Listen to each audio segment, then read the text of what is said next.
like to call to order this workshop Thursday, April 14th, 2022 at 5:30 p.m. Roll call. Corey Burgess here. Amanda Amon here. Charlene Diaz here. Anna Boyd here. Melinda Zabrowski here. All present. Item 1.3, Fox Creek Science Olympiad students. Dr. Stewart. Well, Mr. President and board members, I'll introduce Jillian Martin and her crew to Francis. Dang. Sorry, Francis. You'd think by now I would know this. Hey, it's just her daughter. Introduce her and have her introduce her other coaches and this wonderful group from Fox Creek. Please. Yes, yes, please. So we get you on the microphone. Good evening, board members. My name is Frances Martin. I'm science teacher up at Fox Creek, and I am the head coach for our Science Olympiad team. I have with me tonight Jamie McCune, science teacher from Fox Creek, who's an assistant coach, and Kate Hall from Desert Valley, who is also an assistant coach. A few of our Science Olympiad members are here tonight, and they just wanted to show their appreciation towards the board for the support over the past year, and for myself, multiple years, and let you see how accomplished they were this year. So you guys want to come up here? We're short a few people due to short notice tonight. Do we have time for So them we to have say their 7th name, grader grade? Malachi Hack, Okay, she's got 7th grader Valeria Zambrano, 7th grader Mike Gonzaga, 8th grader Chelsea Engelhardt, and Noah Beck here in the back. And what do you guys want to say to the board? I'll let them talk to you.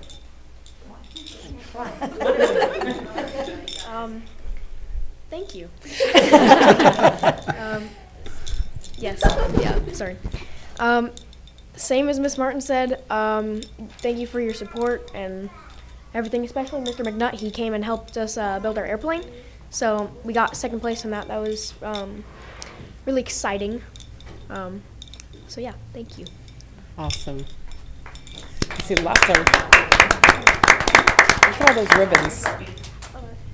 We got first in the regionals, and I'm really happy that we got it. I'm really grateful for the support in this team. Thank you very much. You're welcome. So, and then we went to state competition, which, as you guys probably know, was in Phoenix, and so we did that really fun experience, and we placed third overall, which was really cool. That's excellent. Yeah, because it was really good, and we got multiple first places overall, which is the gold one, yeah, and multiple second places, and multiple third places. Yeah, Excellent. so we did good this year. Thanks, Miss Engelhardt.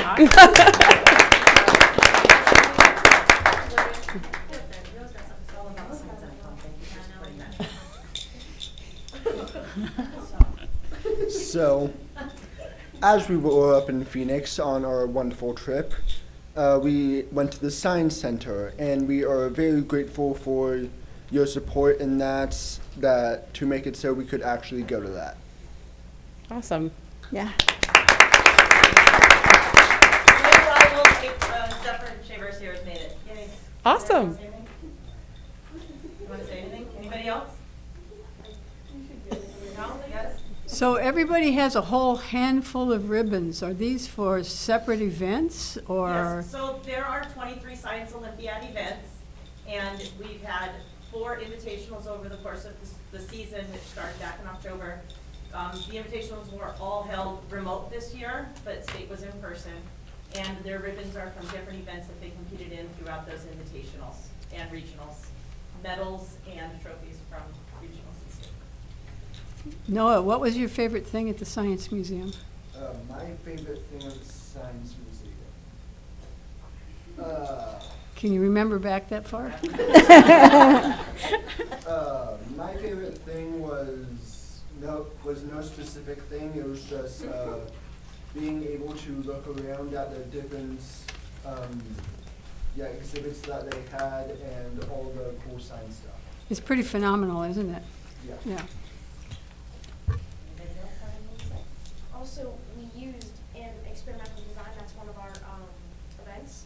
Me, Noah, and Valeria, we did experimental design together, and we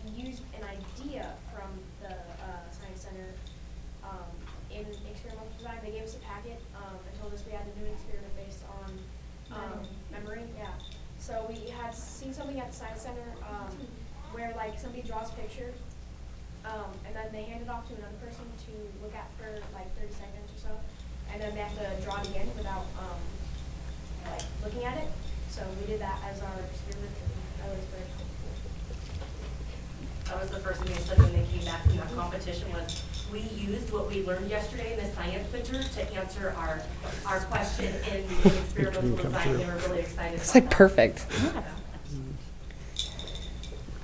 Great. Miss Martin, did you tell them that they also made statewide news? The article that Mr. Ross wrote and put out to the press ended up in the AZED News. No, And they were the top article in that. So statewide, you guys, your photo and your success has been put out to all the schools in Arizona. Yeah. Some people more happy Thank you. Great You make us accomplishment. proud. Congratulations. Yeah. Yeah.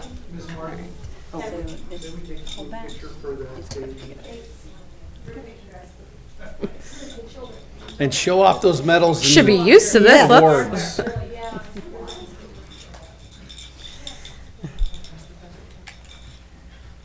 No, you have to stand in the back, not the front. Aww. Well, He's the shortest one there. What are you talking about? I don't want to be in the picture. No, it's don't we need the coaches up there too? There you go. There you go, buddy. Smile, Noah.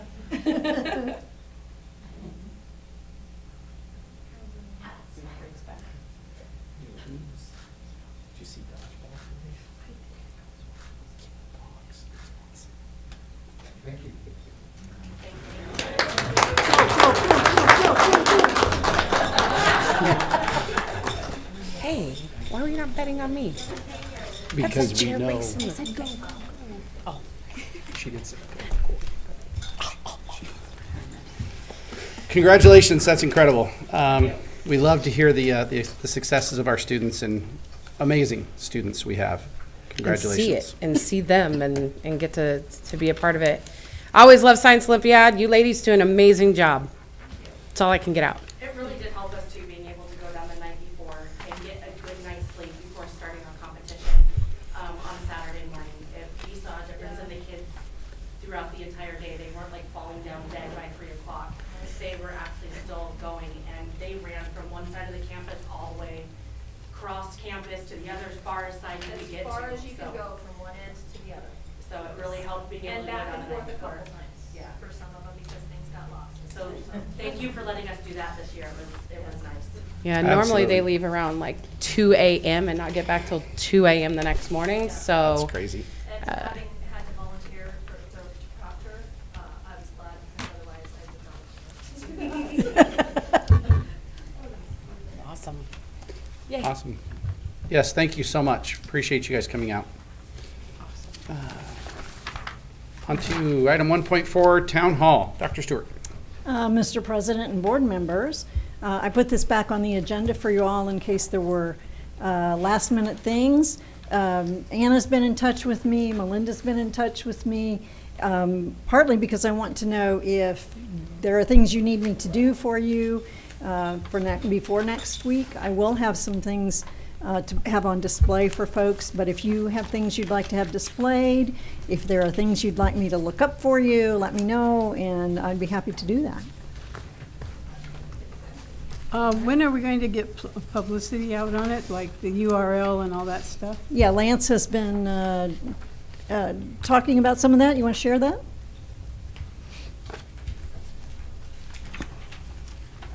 Mr. President, members of the board, Ms. Zabrowski, we've got a strategy on it where we've already had some publicity. There'll be additional publicity that we will be putting out, some Facebook reminders, another news release, and I don't want to speak for my colleague in the Fourth Estate behind me, but I'm pretty sure that the Daily News will probably have some substantial pre-seed coverage about it as well. Okay, thank you. And I've been giving you, trying to send you information as I've been gathering it.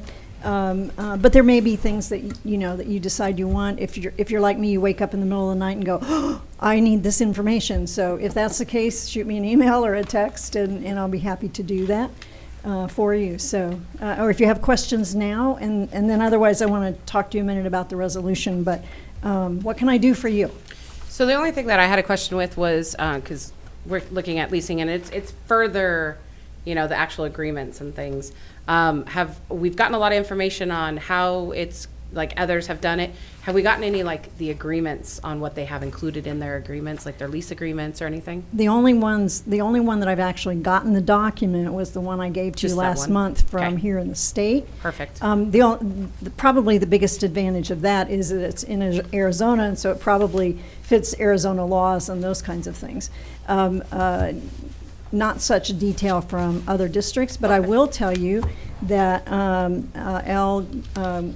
LAUSD. yeah, Garzioli, that I spoke with for probably 45 minutes yesterday. He was excited about our project because it's different from what they've done, and he's excited that we get an opportunity to do something that doesn't have all the red tape attached to it like theirs did. And he said, if any of you want to call him, he would be happy to talk to anybody and give information. So I think if we asked him specifically for their lease agreement, we could get that. Okay, perfect. I do have a question. Some of the other Arizona teacherages had, as far as the priority list, who gets priority over someone else. Do we have that? No, I think that's something that we have, but I think that's one of the things that you all will have to work out in the details. Okay. Part of that's going to depend on how many units we can get built. Our original idea even a year ago, with what we could do with these funds, was probably 15 to 20 units. Well, I will tell you that learning over the last 2 weeks what has happened with prices, we're not going to get there. So I think part of that's going to depend on how many units we actually can end up financing with the money we have. And of course, we're not going to spend any more than we have. We'll have to build, we'll have to plan. I told this to somebody yesterday because they asked me, they said, well, what happens if there are cost overruns? And I said, well, there can't be. There simply cannot be cost overruns. So we have to plan smaller, and then have some extra money on the end to do add-ons if we need to. So I think part of it's going to depend on how many units we can actually fund. If we can do some of the things that were involved in the discussion that Corey was part of, where we might be able to get, I don't know, in my head I kind of see Legos. I think Corey was seeing Legos too, but it's kind of these, pieces. Here's a kitchen living room piece, and here's a bedroom bathroom piece, and here's another bedroom piece. If we can find some resource to do that where that's pretty much already built, and you bring it in and you set it down and you put the finishing touches on it, we're finding that's about half the price of stick built right now. I think those were the numbers we were quoted. So the idea is the biggest bang for our buck. So, for instance, we're already moving away from the idea of duplexes because that common wall has to be fire rated. So there's an expensive wall. It also means garage doors and those kinds of things. So we're now talking about things that will put more into the actual living space and less into some of those other things. So every time we turn around, we have challenges to consider, and that's part of the fun. Other questions? Okay, so in that conversation with Al yesterday, at the end, he told me several takeaways, and I sent that information out to you today. But one of the things he said that he would highly recommend, based on his experience with LA Unified's issues and programs, is that the board do a resolution that says, here's what we're doing, here's why we're doing it, and make it as a formal resolution.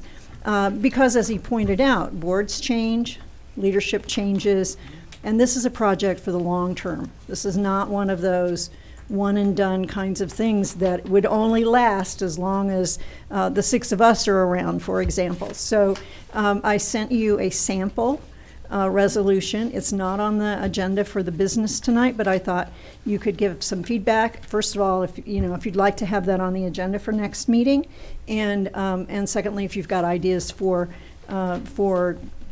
what you want it to say. His idea was to pick the 2 or 3 really core beliefs or values that you have about this project, and that's what you state in the resolution. So I'm open to feedback. I think that's a good idea, because Yeah. we really, we're not gonna be up here for the rest of our lives, so. Correct. I don't know about The, Quinn. the resolution you sent out to us really did look good. Did you like that? Yeah. Okay. So I think it's a good start for us, so that maybe putting it on the agenda for next time would be a good idea. Okay, well, yeah, I went back through the notes, went back through all the things you all have said and tried to pick what I thought you'd said the most often, and figured those were really probably the core values for this. Okay, we'll put it on the next agenda. Great. Thank you. All right. Item 1.5, policies D, J, G, A, D, M. Dr. Stewart. Well, continuing with our review of policies, we're getting almost to the end of D. There was DN, and I pulled it because I recognized that it does not cover some things that have been practiced in the district, and I want to make sure that practice and policy match, and that they are legal either way. What we're doing is legal, so I pulled that one. But these are just some of the policies to finish up letter D. Would you like to look at them? Yep. Okay. So this one has to do with sales calls and demonstrations and those kinds of things. Any questions? No. All right.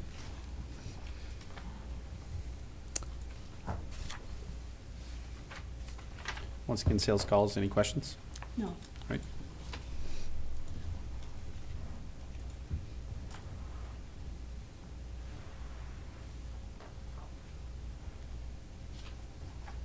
Do we have any questions on DK? Nope.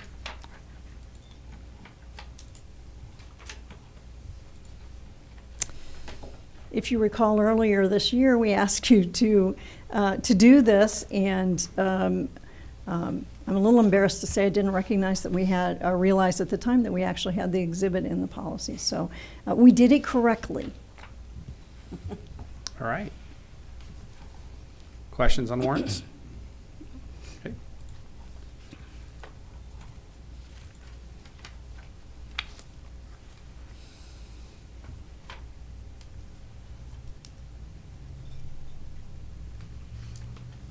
Payroll schedule? Good? All right. Good.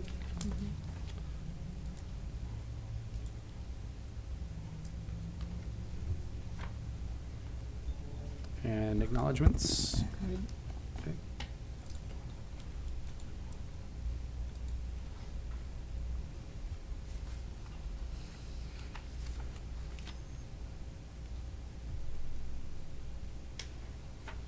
Any questions on deductions?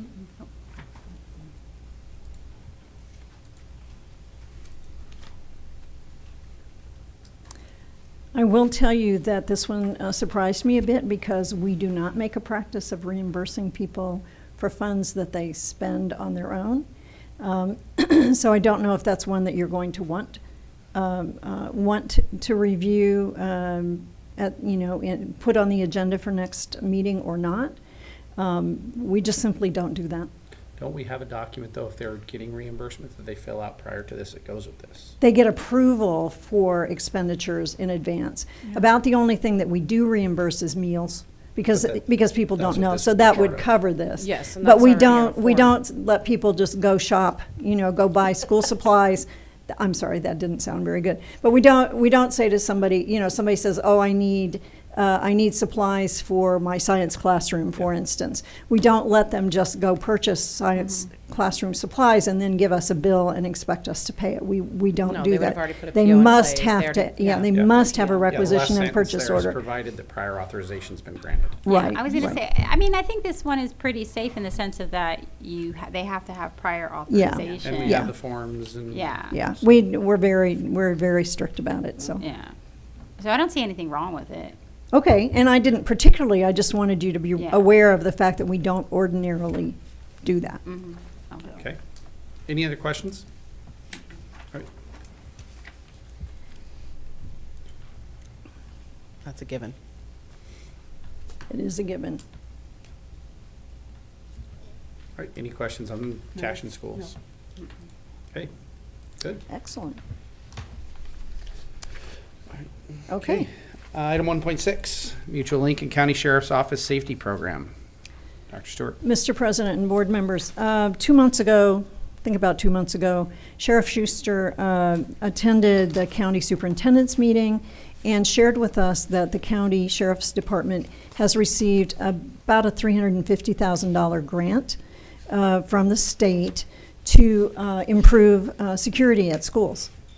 And there were some stipulations, of course, there always are stipulations with grants, but the idea is to, one of the things that's been recognized is that when there is a police kind of emergency at school sites, communication is a nightmare because everybody's trying to call 911, everybody's trying to do whatever.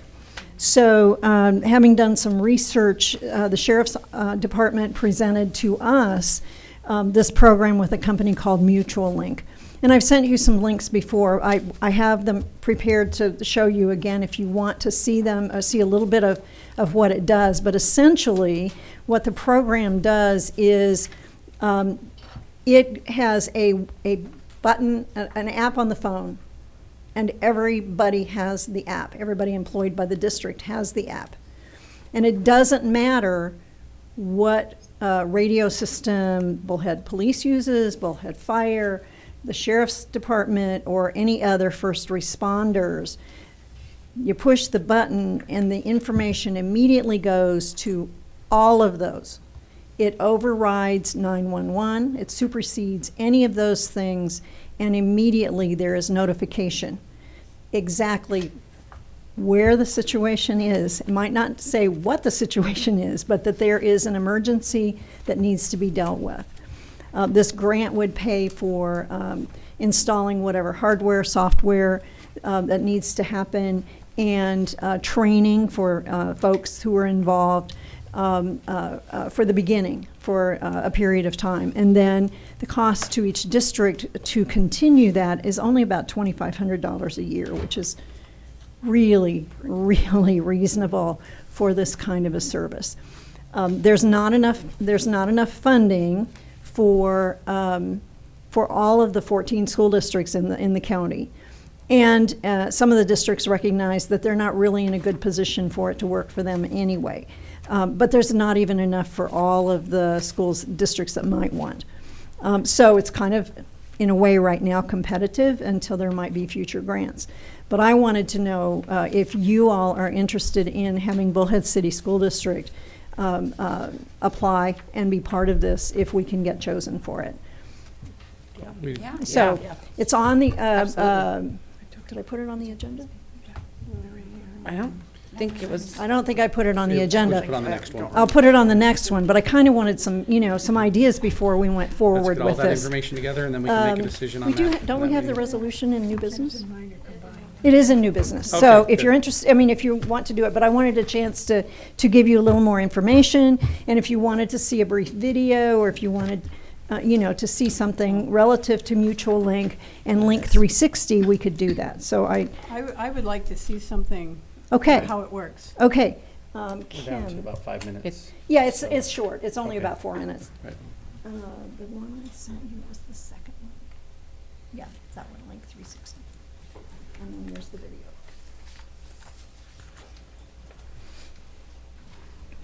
For over a half-century, first responders have struggled to communicate across disparate emergency communication systems that rely on proprietary technologies.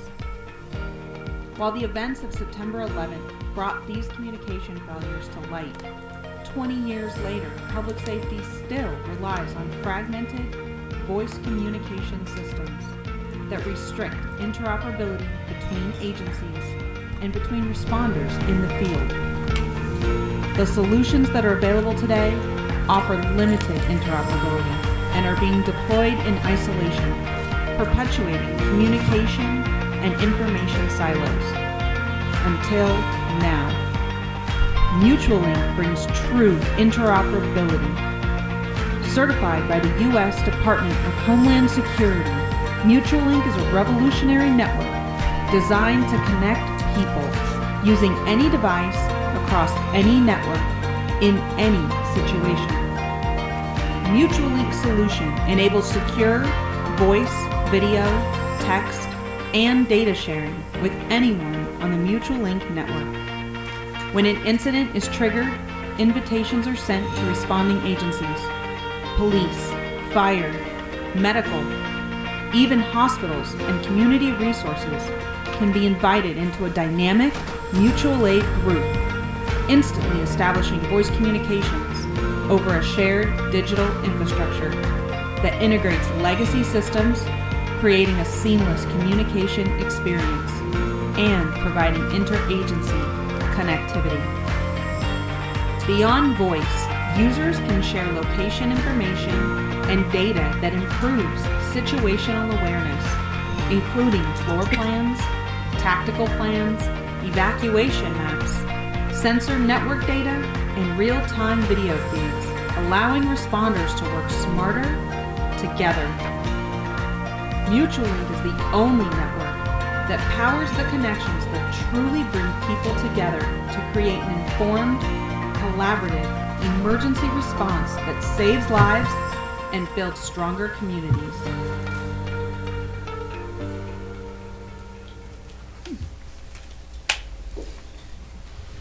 The things, when you were looking at what looked like a computer screen, that's what the person who is Thanks kind of for the sharing a few minutes of your time. I'd like to show you MutualLink's. Sorry. That's what the person who is at the main center is seeing and is then able to send out to groups. And so on the left side of that screen, you saw a whole list of people or groups or whatever, and they can grab those and put them into the same thing, and then they all get the same message at the same time and that kind of thing. So they did a demonstration for us at the superintendent's meeting and actually called in and did like a drill one. And it was pretty impressive that how quickly things then just all pulled together for everybody. And of course, we know that in any really ugly circumstances, usually the incident is over in 5 to 10 minutes, and and then it's everything after that. So to have really immediate contact is a good thing. Where's the company based out of? I'm not sure where their home base is. I know that the command center is I think it's in New Jersey. Okay. The demonstration that we saw, that's where it is. Okay, then. On the money, right? Yeah, on yeah. the money. Right. So this is on the agenda, so we'll have some more time to discuss it then. Yes. Okay. So, all right. So at this point, we just need a motion to adjourn our workshop. I'll move that we adjourn the workshop. Charlene Diaz. I'll second that motion. Anna Boyd. All in favor? Aye. Corey Burgess. I, Amanda Amon. I, Charlene Diaz. Aye, Anna Boyd. I'm Melinda Zabrowski. We are adjourned. All right, moving right into our next one. We're going to call our regular meeting to order. So I call to order our regular meeting in Bullhead City Elementary School Board on Thursday, April 14th, 2022 at 6 p.m. Roll call. Corey Burgess here. Amanda Amon here. Charlene Diaz here. Anna Boyd here. Melinda Zabrowski here. All present. Will you join me for the Pledge of Allegiance? I pledge allegiance to the flag of the United States of America and to the republic for which it stands, one nation under God,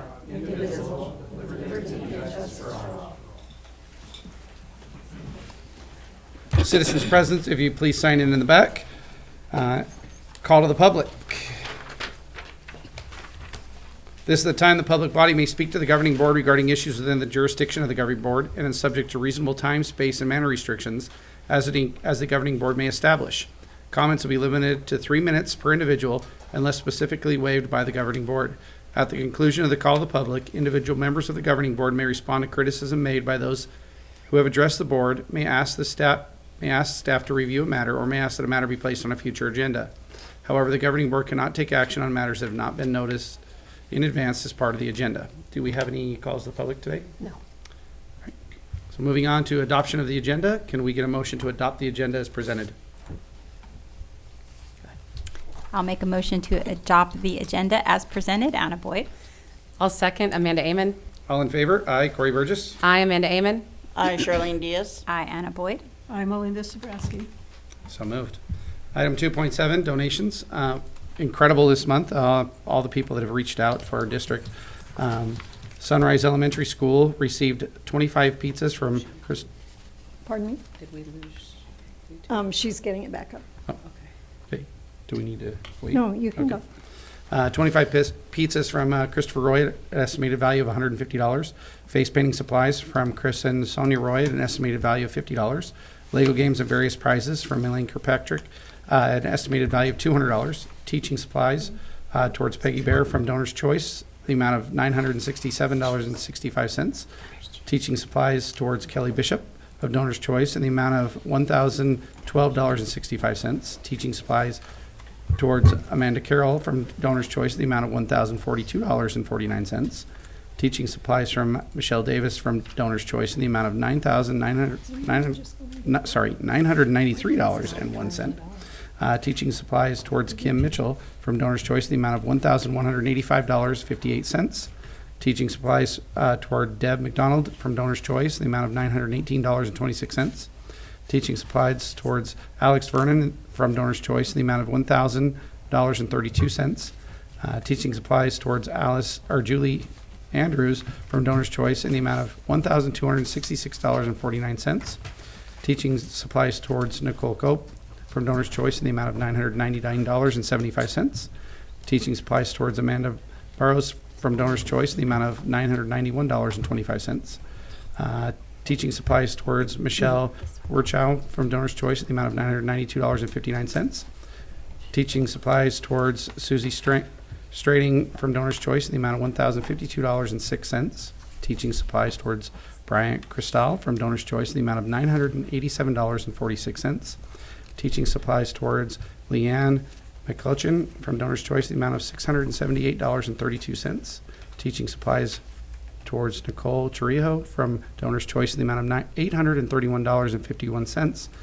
Teaching supplies towards Laramie Freshour from Donor's Choice in the amount of $656.19. Mr. President, you may want to hold for just a minute. We've lost our feed to board docs.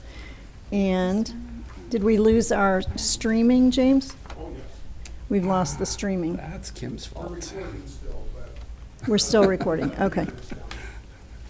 So if we're recording. What is Donor's Choice? It's Donor's Choose. It's Donors Choose. It's a website that people can just write in that I need. So it's sort of like a GoFundMe thing? Yeah, kind of. Ah, Yes. okay. Yeah, it is. That's for teachers. And since we're kind of talking about that anyway, we had a total of 65 employees apply. And the district, the employees and the district received a total of $59,160 worth of things. Wow. Yeah. So you have a list from, a partial list, but $59,000. So I'm going to be reading that next month. Donor's I might Choose. be Yeah, sick. you may be reading another list next month, yeah. Well, that was because of the Arizona did Yes. the $1,000 and stuff like that. Yeah, Yes. I'm a Donor's Choose ambassador, actually, so official. I love Donor's Choose. Awesome. I'd get that $56,000. That's 59,000, that's amazing. How much And- were they totally giving out? 20 million. The ADE released $20 million of ESSER funds. Have they that dispersed have. all that already? I mean, Oh, I'm guessing that it all went, because as soon as it That's came a out to lot. our teachers, because Jen was getting the report, I mean, it was like, what, 10 in the first hour or something, I mean, from our people. So, I mean, Yeah. I'm sure it's gone. I'm yeah, sure it's gone. That's a lot. Yeah. Yeah. It was $1,000 for every Arizona teacher Yeah. that Yeah, applied. that applied. As long as they used the right wording and stuff like that. Right. Yeah. And we encouraged our folks to, not to, to get things that they needed for their classrooms or, for their programs. We always encourage our folks, if they're looking at electronics, to double check with our tech people. And some of them did not do that, but, so they got what they wanted, but it's not necessarily something that can be supported by, by the district. But that's okay. That's okay. They got things that they needed, and man, it was like Christmas. And nobody had to spend any money on wrapping, right? So, So you're okay. still down? Still down. Okay, can we just You skip can- 2.8? you That can- way you can access your information you need, or do you have your paper copy for your Oh. report? Oh, I just do the update for you guys, so All right, then we I'm can move okay with forward. that. We can move forward. Okay, 2.8, superintendent reports. Dr. Stewart. I sent you current information on the M&O budget, the food service budget, and the capital outlay budget. They're all doing just fine right now. And my update for you, last minute updates, simply was I was going to share with you the Donors Choose thing that because I got an email from one of the folks at Donors Choose giving us that total. So I thought that was pretty exciting. That was the only update I had. Any questions for Dr. Stewart? All right, 2.9, board member updates. Do we have any updates from board members? Moving on to item 3, the consent agenda. Do we have a motion to adopt the consent agenda as submitted? I'll move that we adopt the consent agenda as submitted. I'll Charlene second that. Diaz. All in favor? Aye. Corey Burgess. I, Amanda Amon. Aye, Charlene Diaz. I, Anna Boyd. I'm Melinda Sabrowski. So moved. Item 4.1, resolution regarding the Colorado River Area Health Employees Benefit Trust. Dr. Stewart. Mr. President and board members, if you recall a number of months ago, I think it was July, might have been June, but you all had submitted a letter to the Colorado River Health Employees Benefit Trust to withdraw, and then we thought we were going to lose some of the benefits for our employees, and so you put that on hold. Both districts are proceeding with this. The attorneys for both sides met, and I met with them as well, and the attorneys felt that we needed to just have a formal resolution from both districts, both boards, to dissolve CRABT. So I gave you the resolution. You have it to approve and sign, and then the Board of Trustees for that, the trust will be notified, and then there will be a legal dissolution of the trust. Any questions? The issue with, I can't say its name, that insurance agency. Unum. You- Yes. Has that been resolved, or? Yes, it is. Okay. Yes, and that's why it's on the agenda Okay. this evening. Yes, when we finally got a representative that would work just with us, they have approved for us to continue the same services that we have had. Okay. And that was recommended to, that was the information I shared with the advisory, insurance advisory committee, and they compared with Kairos, and nobody else was interested in picking that up. So, so yeah, they stepped up. Okay. Any other questions? No. So we got that resolved. We need a motion to adopt the resolution.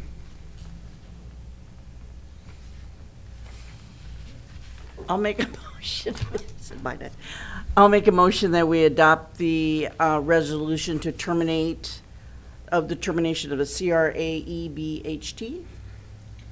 I'll Sure. second that motion. All in favor? Aye. Corey Burgess. I, Amanda Amon.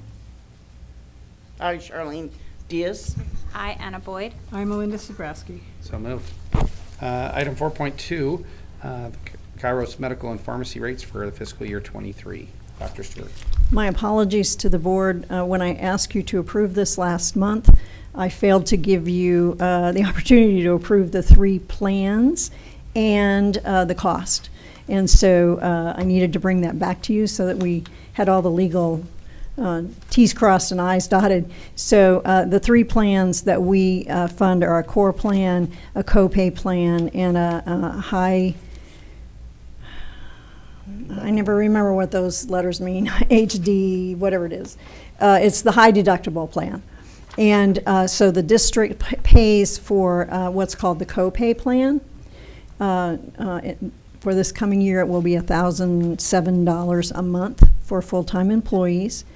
And then the core plan, employees can buy up. So what that does is it gives them a lower deductible and lower copay.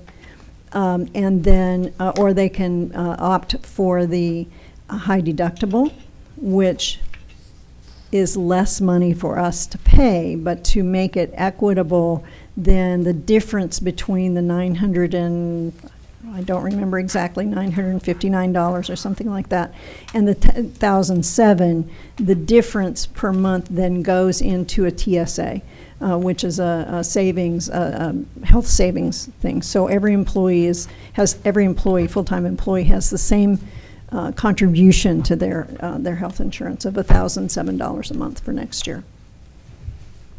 So it's just a matter of approving the specific plans and the cost for this. Do we have any questions? And I move we approve the plans as presented. We have a second? I'll second.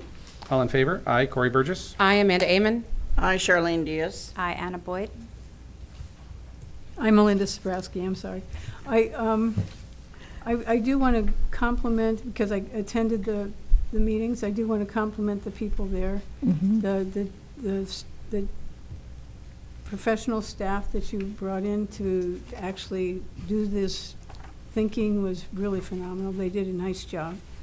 Thank you. And Bill. And Bill. We need to compliment Bill and hope that he stays with us for a while. Absolutely.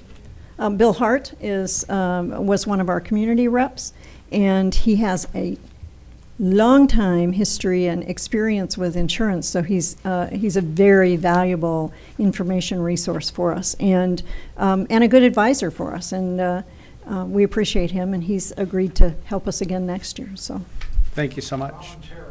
voluntarily, yes. Bill couldn't voluntarily. quite hear your kudos, Ms. Sabrowski. He couldn't? No, he couldn't quite hear your kudos. I just wanted to thank you for being on the committee with me and everybody else that was there. It was really, the information you brought was really interesting and informative. Thank you. All right, item 5.1, offer contracts for administrative positions. Dr. Stewart. Mr. President and board members, we have had 2 administrative openings.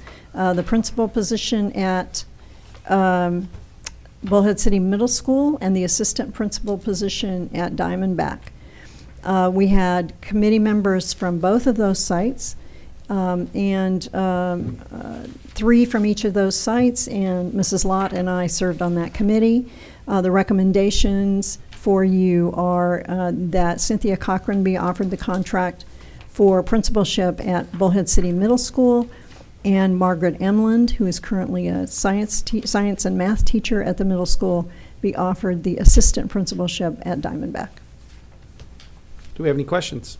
No. All right, then I move we approve item 5.1. I'll second that motion.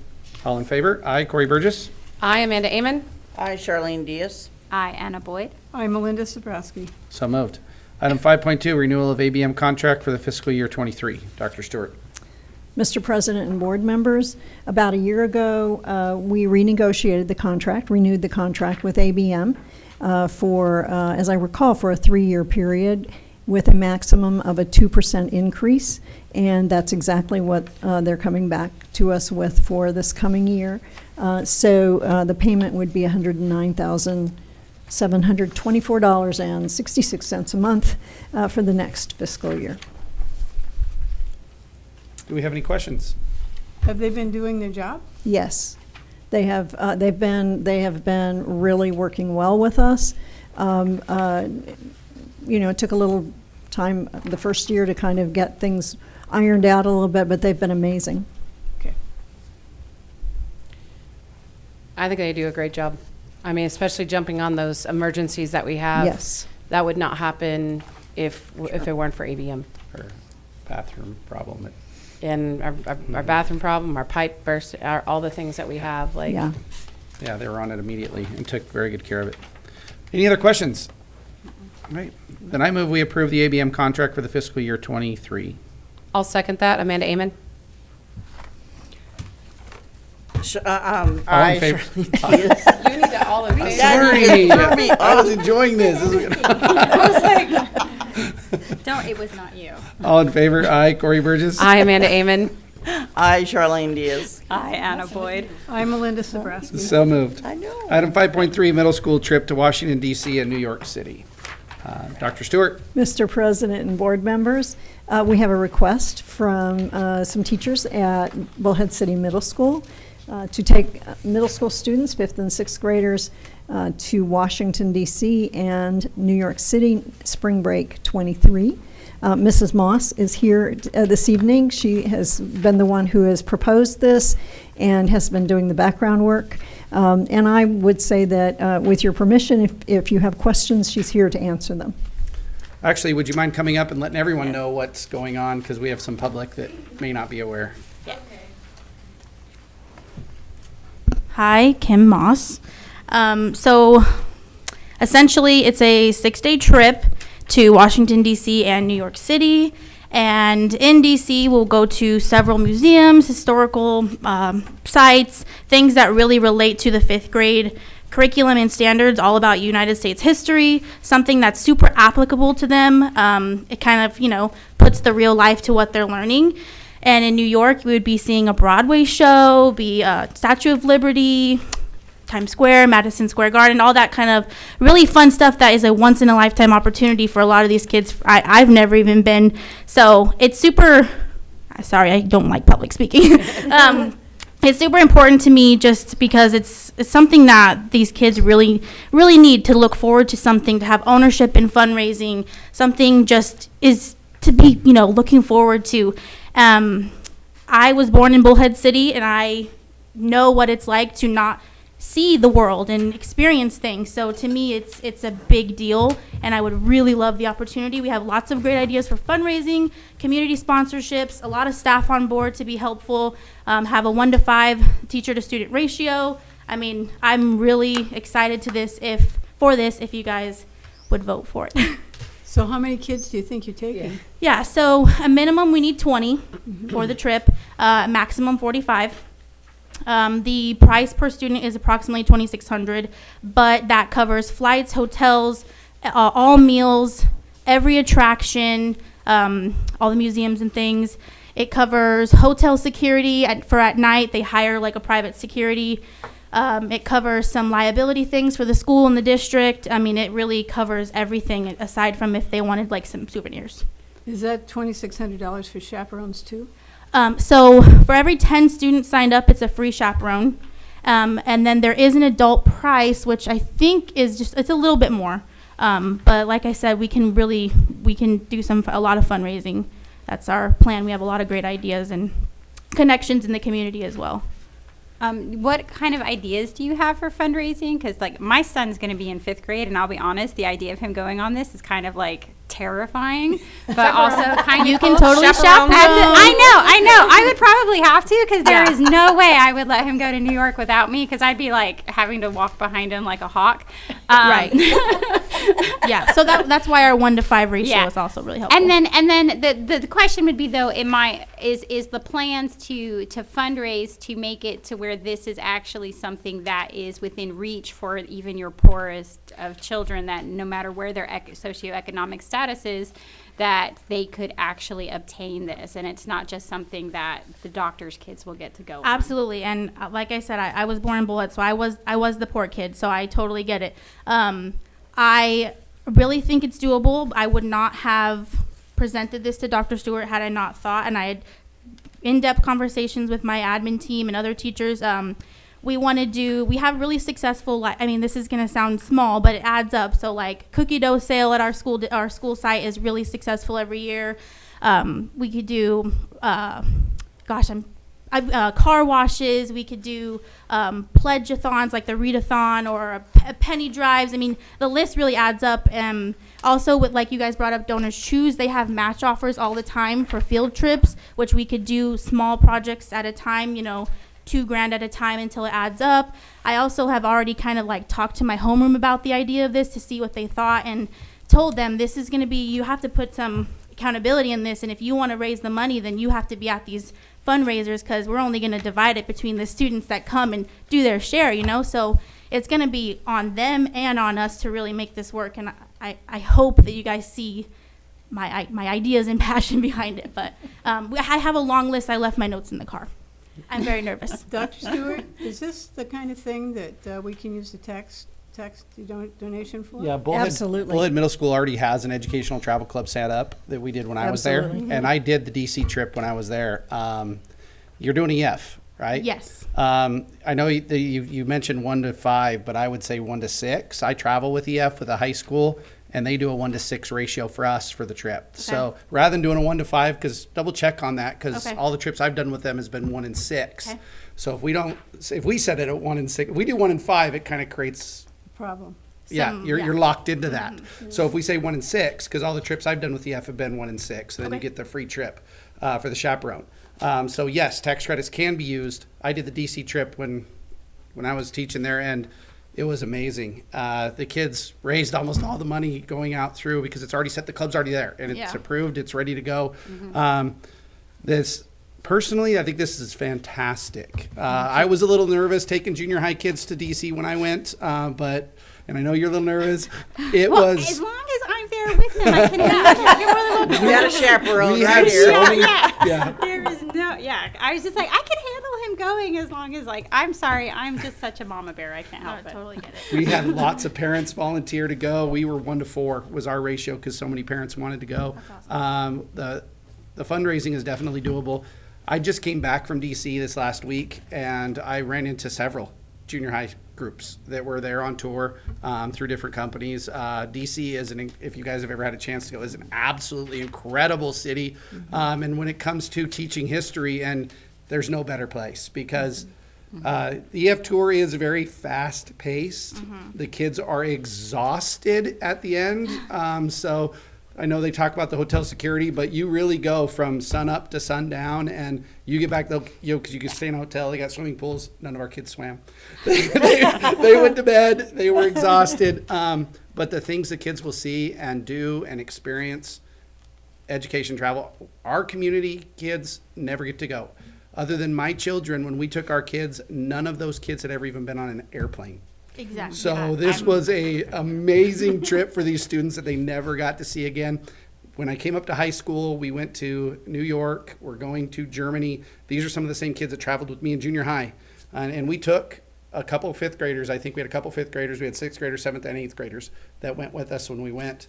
And it was amazing. You cannot beat DC when it comes, in my opinion. That is the greatest. And you already have 1 chaperone. Yay. Thank you.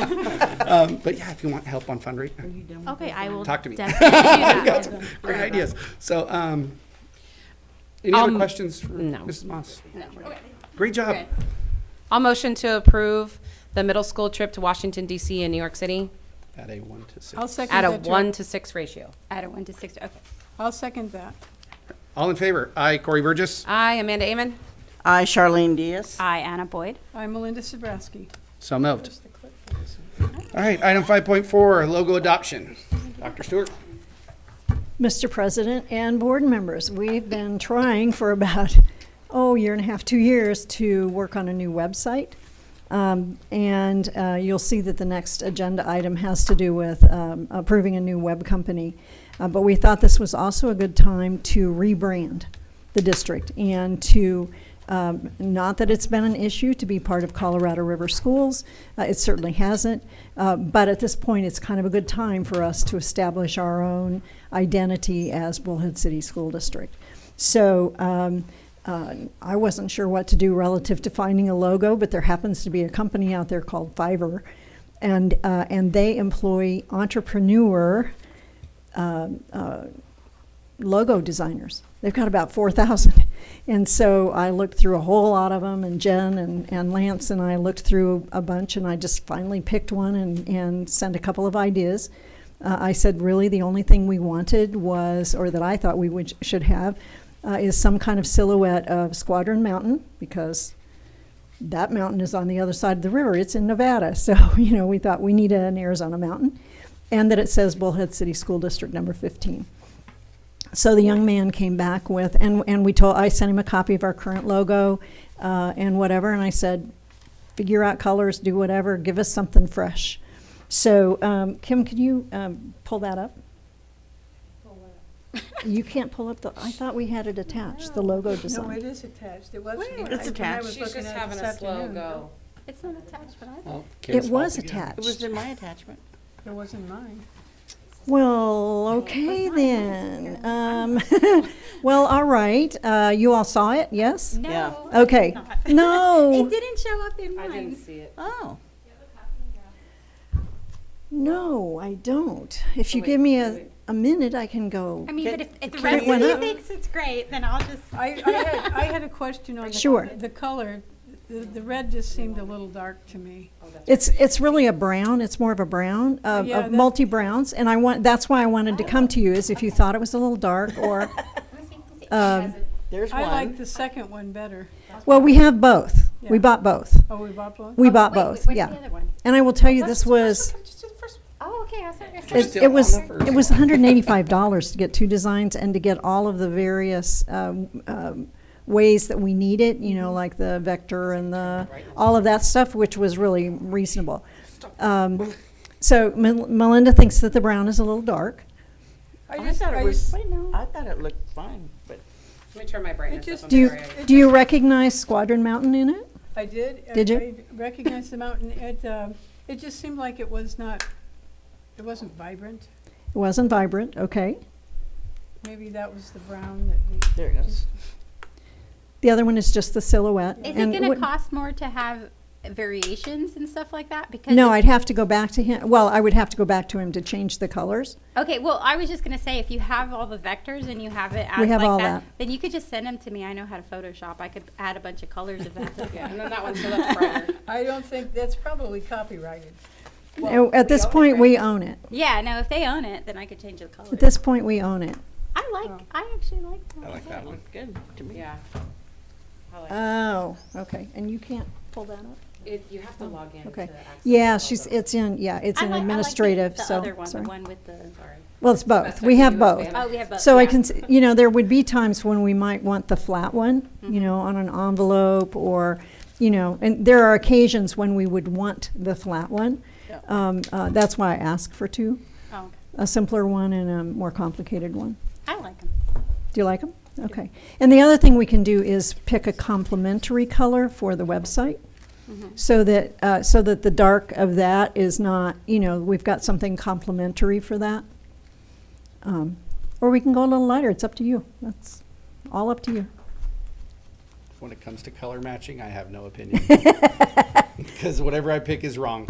I've been told Are you that like my whole James? career. Are you like James? It should be black and white. Yes. Yeah. So, you guys tell me what looks good. I'm good. So what would you like to do? I like the designs, but I do like not the like the designs. colors. I don't think it reflects the vibrancy of the district. I don't. Okay. It was really flat. Are we thinking more like bright sunset or? Yeah. Just brighten the yellows would be enough. You just So make it- maybe lighten the brown a little bit to some lighter shade of brown or tans or something. Sure. We can work on that. And if Anna knows how to do that. Because it looks like a dusky sunset, so maybe it more. It can't be a sunset because the mountain is over here, so it has to be a Oh, sunrise. okay, so it looks like a dusky sunrise. Well, I don't know where that mountain is. There are some real vibrant I might have sunrises that lived you here a can- while, but I don't really look at the mountains. I'm like, whatever. Okay, there's no trees on them, not much. There aren't trees on Well, it. there aren't any. Yeah. Although Kim says we should have put one on the top and had it leaning in the wind. I know. That would have been more accurate, right? So maybe have I'm thinking she's thinking like more like when she's thinking vibrant, make it look more like that bright awakening sunrise versus that like dusk, like we're about to have a dust storm sunrise. Okay. That's kind of what it looks like a little bit. I agree with that. I like the color scheme, but it does look like there's about to be a dust storm. So if y'all are okay with the idea of us playing with the color a little bit? Sure. Is the Absolutely. design one that Yeah, you I like? like the design. I like The design is catchy good. use of them. Yeah. I like the design. Okay. Okay. So approve Then, it for us with some revisions, Do and then we wanna can see bring the it back to revisions you. first, or do you want to just let them go? I move that we approve the designs and let's look at different colors. Okay. I'll second that. All in favor? Aye, Corey Burgess. I, Amanda Amon. I, Charlene Diaz. I, Anna Boyd. I'm Melinda Sabrowski. So moved. Item 5.5, website redesign project. Dr. Stewart. Well, as I said, we've been working on this for about a year and a half, and had a committee. So we had our techie people, James and Diana, were on the committee. Jen and Lance and I were on the committee. Did we have anybody else? No, that was it. And we watched demos and heard sales pitches and whatever.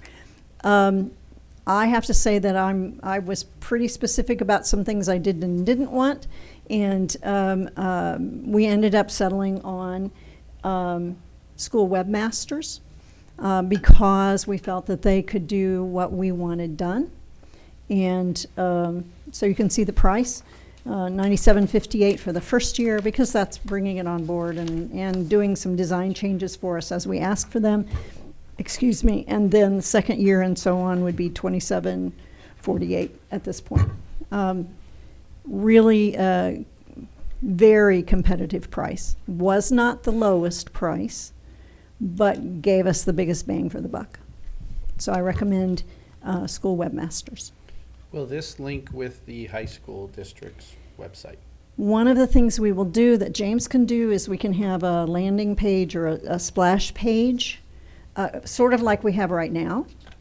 And folks can, pick either us or the high school to go Because to. it's so convenient to just type in the CRSK and Right. they can pick which Right. school they're at. Right. So I would. But that will be just kind of a splash page, and then it will go directly to our page, and folks can go from there. So, yeah, we've taken that into account. It's taken a while to train people to go to CRSK 12, and so we don't want to undo that. At the same time, we want to have something that's fresh and better Yeah, I than just what we didn't have wanna right lose now. that. No, we don't want to lose that. Do we have any other questions? No. All right. Do we have a motion?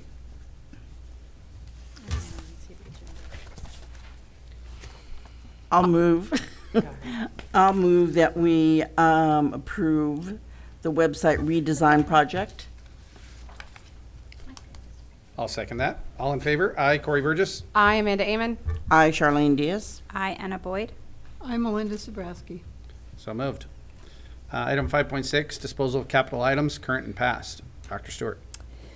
Mr. President and board members, one of the things that's been happening since we hired Jenny Beck to be our business clerk is that she's been learning lots of things about her job. We've been providing her with lots of training because it has to do with all our money. So we need to know that that I'm not the only one who knows some of those things, that she knows a bunch of them too. So one of the things that we learned, that she learned and has taught me, is that relative to our capital assets, so these are things that are $1,000 or more, They cost us $1,000 or more when we purchased them. They might not be worth that at this point, but that's what they cost us.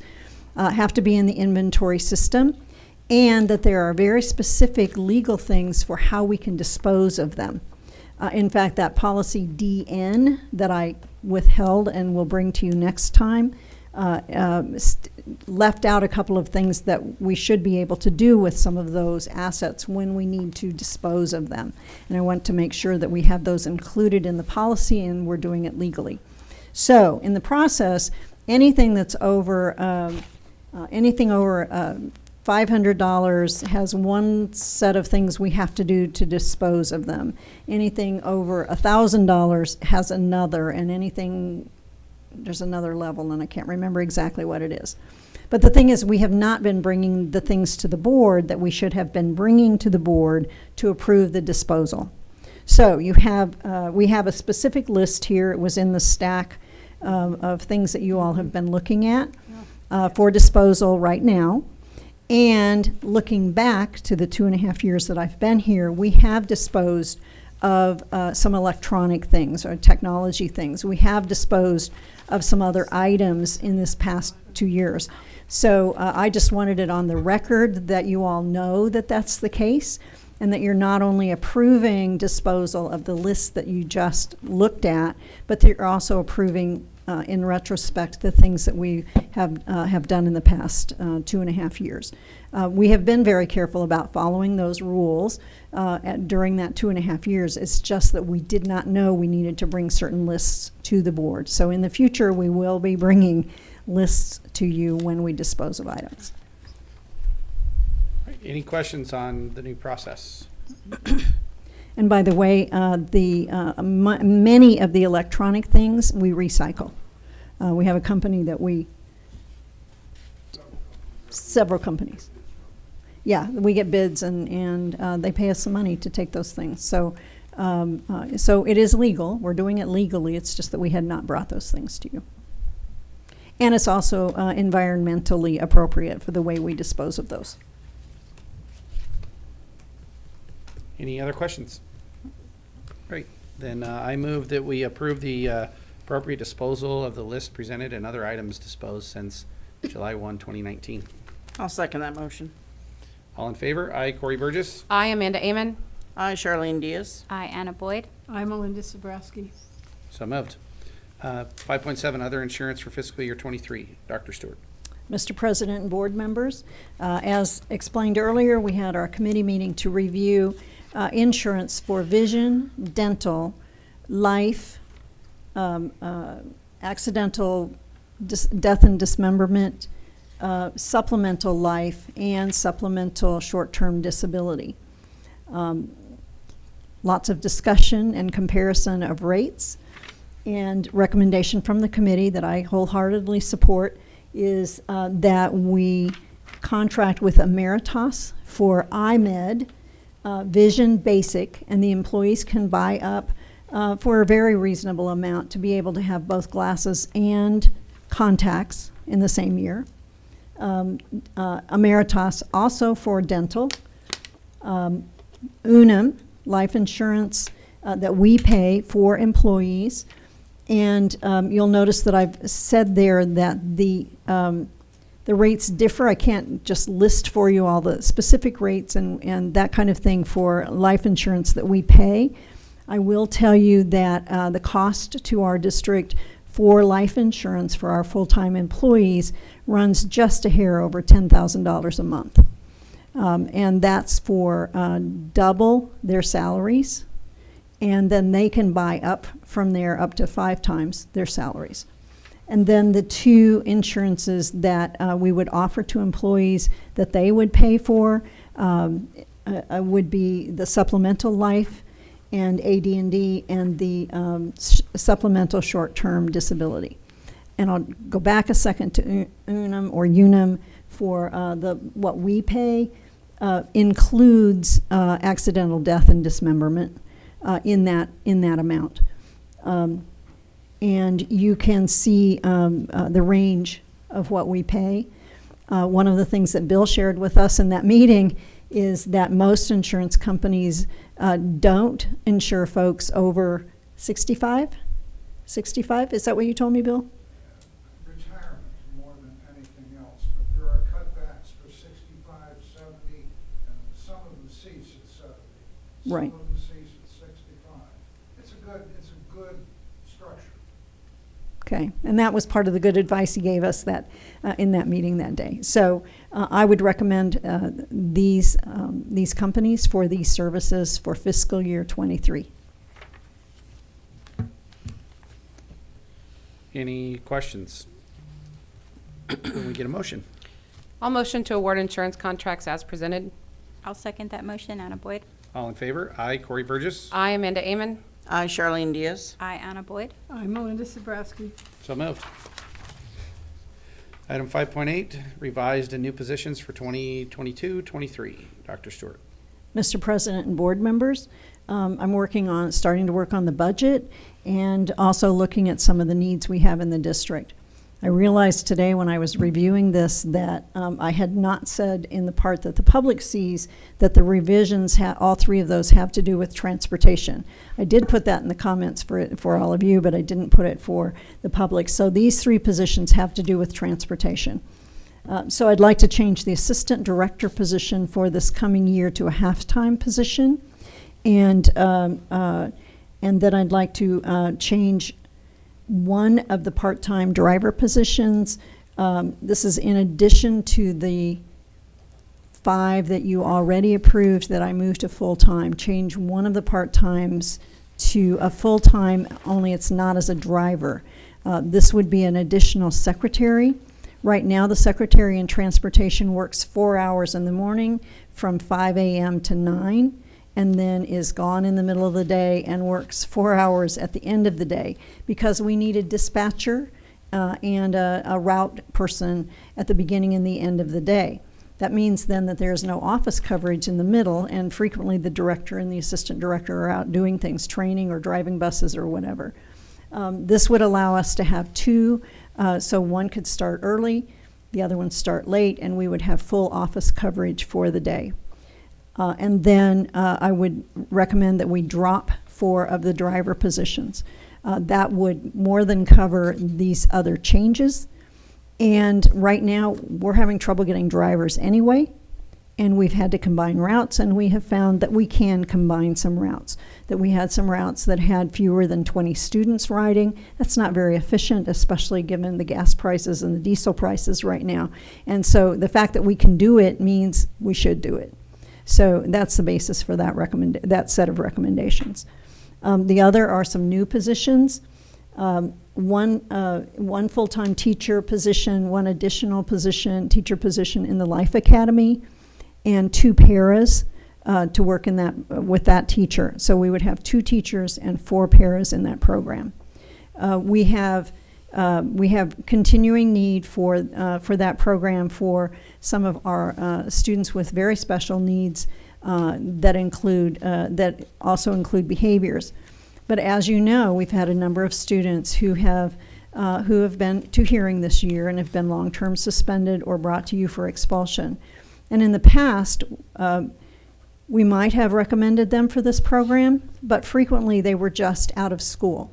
And we feel very strongly that we need to offer some kind of program for our students, especially the ones on long-term suspension, that it doesn't just put them on the street or doesn't just send them home and let them be home alone, that we help them change some behaviors, that we help give them strategies for being successful in the general school population.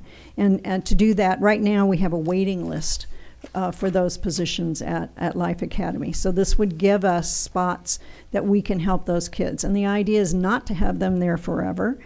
Frequently, Mr. Newsel establishes in his rulings on their hearings, or at their hearings, a certain length of long-term suspension. But sometimes he also says, but if you go to the academy, if we can put you in the academy, we can adjust that time based on what happens while you're there. So this gives us a really good option for restorative practices with our students and helping them be successful when they come back into our schools. So that's the reason for those two recommendations. We have large numbers of students in our resource programs, and we need another teacher at the middle school for next year and another teacher at Diamondback, so that they are so that those teachers are not dealing with 70 students or 80 students a day. We're not doing the good job for those kids when we have that kind of teacher-student ratio. So I'm requesting those two additional positions. They would be paid out of, at this point, paid out of M&O, but the special ed part of M&O. And if we have grant funding, IDEA or otherwise, we would consider moving them over into the grant funding. The final two positions, we have a large number of EL students at Desert Valley, and we created an EL position that's paid out of ESSER right now for those students, and that teacher is busy all day, has classes all day. Diamondback and Sunrise have about half of those students at each of those sites, so it didn't justify a full teacher. But we're also recognizing this year that when those students, because they're entitled to 75 minutes of extra language instruction per day, and we can only group them in certain ways. So what's happening is we have a number of teachers who need to spend that 75 minutes a day with one or two students and have other things going on for their classes. That's not a real efficient plan either for the students, either for the EL students or for the other students.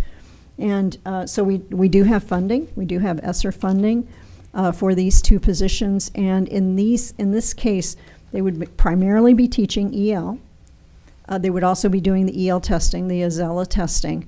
And then they would also be scheduled to be another teacher to pull small groups for interventions. So that just means we can have more small groups, more interventions for our kids. So that's the background on these positions. I'll answer any questions you might have. Are we still going to be looking for drivers? Because, I mean... Yes. Okay. As long as we're all not... the time. I mean, because that's my biggest worry and stress, because with everything we've had with combining, I know we're combining to save and not have 20 kids on the road in one bus and be a little more fiscally responsible with our gas mileage and things. But I just worry with they come in and they leave, or they get sick, or, you know, something happens, family, whatnot, they leave the area, or so I just want to make sure that we're not going to already combine too much to where if something were to happen and we need to combine something later, a little happy medium. We have the help for when we have a problem. Right. Yes. And I didn't just do this on my own. Will and I had a long conversation this week about this, last week actually, about this, to talk about, okay, where can we shrink a little and not go too far? You know, I don't want to dig too far because that's not helpful either. So this was kind of a compromise that we came to, that, you know, it still leaves us some folks, and it still leaves us to be able to hire some substitutes and have them available that they're not necessarily assigned to a route. And we haven't been able to do that at all this year. And the last half of last year, we had no substitutes. So it was, everybody was driving every day. And if somebody was not here, you know, I mean, you all know that there are times when a high school driver is driving for us. That's why we have this joint circumstance, and we have times when an elementary driver is driving on the high school side. So that's a really nice convenience. But if all of them are already scheduled, there's no wiggle room. So there have been many days that Will has driven himself and driven multiple routes. So yeah, we want a little. We want a little cushion. Today, so. Yes. Yeah, but by dropping these 4 part-time, are we shooting ourselves in the foot? No, that was our compromise. We're not cutting too deep. We're still leaving room for some of those part-time people to be these 4 subs. part-time positions were unfilled right now, but we have more than those 4 that are unfilled. Yes. So we still have unfilled that we're looking Yes. to fill. Yes. So we're just not getting rid of. We're not No. cutting anybody. No. We're just cutting an open position that's Some currently open existing. positions, and there are still open positions that I'm not cutting. Okay. Not cutting. All right, So we're still looking for if we get to people. the point where we have to. Yeah, no, put I don't these want to back do that. in, Oh, then I'll be back to you. But the thing is, we've got, we'll make sure we have the money to do it too. Oh, yeah, yes, I agree with that. Yeah. And I'm not trying to undercut them at all. I'm trying to figure out a way. And in fact, I got some advice from the person at the trust, who in fact trains our trainers, and I emailed him and I said, okay, this is the size of our district. Tell me what other districts are doing that are our size. Well, the interesting thing is that they have a full-time director, a full-time assistant director, a full-time router, and a full-time dispatcher. Don't quite see how that, and Will didn't either. We didn't quite see how those were full-time positions. So that's part of what we want to roll into those 2 secretarial positions. That takes some of the load off of Will, takes some of the load off the assistant director, and provides some real consistency there for both districts. So it's not just a matter of cutting or rearranging. It's also a matter of rearranging some responsibilities and some tasks to make it more efficient. And so people like Will don't have to work 14-hour days because he and Patricia have been working many 12 and 14-hour days. So it's a good thing they're salaried.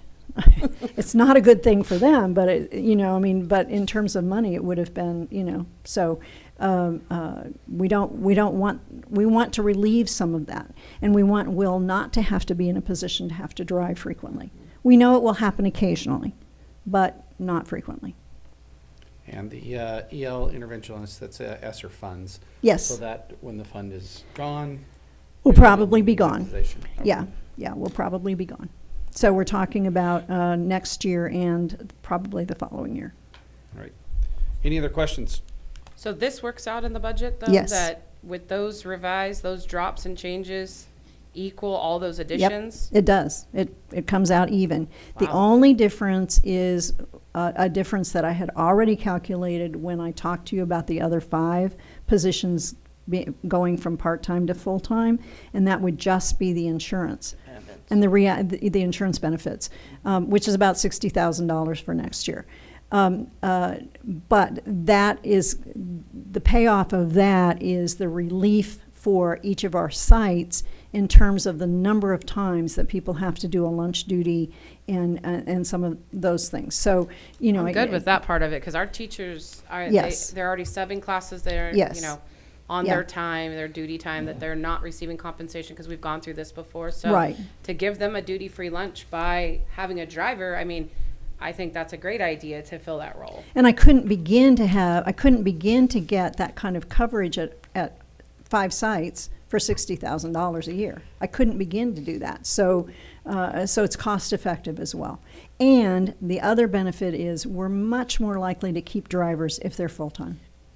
Yeah, Than if they're absolutely. part-time. Absolutely. So a whole lot of pieces play together into this to make it work, and to benefit everybody. This benefits kids. I remember when we were doing this before, where we had drivers in our cafeterias, building relationships with students during the regular day was helpful, when they were driving bus. And so we would make sure that whichever driver was assigned to each site was also a driver for one of the routes at that site, because any of those good relationship things carry over. All right, any additional questions? Then I move we approve item 5.8. I'll second that motion. Anna Boyd. All in favor? Aye. Corey Burgess. Aye, Amanda Amon. Aye, Charlene Diaz. Aye, Anna Boyd. I'm Melinda Zabrowski. So moved. Item 5.9, memorandum of understanding with Mojave County Sheriff's Office. Dr. Stewart. Mr. President and board members, this is the memorandum from the county if we would like to proceed with the safety program. And as I said, I'm not sure that we would be one of the districts selected, but I'd like us to get our word, get our bid in if you also so approve. This memorandum has been vetted by the attorneys. Okay, I have a couple questions. Okay. All right. I'll try to answer. Okay. All right, because based off of what I've seen in regards to the integration with the cell phones and stuff. The only issue that I would have possibly is in regards to, I know that they have the privacy of students and staff is protected, blah, blah, blah. When you guys get it, are you going to be requiring your teachers to have it?